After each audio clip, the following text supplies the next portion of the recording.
Des silhouettes arrondies, des hippopotames dans les eaux du fleuve Magdalena. Plus de 160 mammifères vivent en liberté dans le nord de la Colombie, le plus grand troupeau hors du continent africain. À la tombée de la nuit, ils suscitent la curiosité des riverains lorsqu'ils sortent pour s'alimenter. Comme nous, ils font désormais partie de la ville.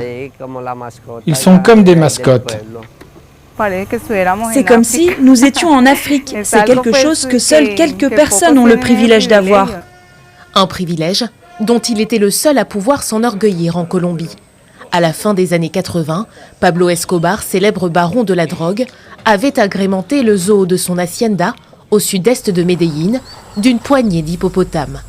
Ces animaux, laissés en liberté depuis sa mort en 1993, se sont rapidement reproduits. Un phénomène devenu attraction touristique. Mais dans cette région, les imposants herbivores sont adorés autant que redoutés.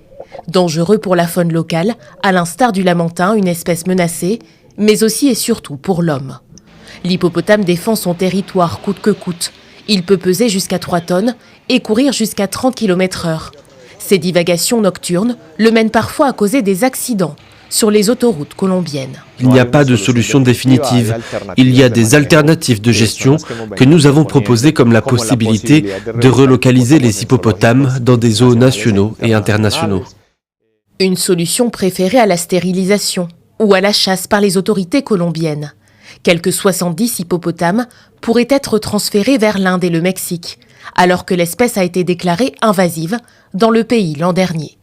Selon les chercheurs, l'héritage encombrant de Pablo Escobar pourrait atteindre le millier de spécimens d'ici à 2035.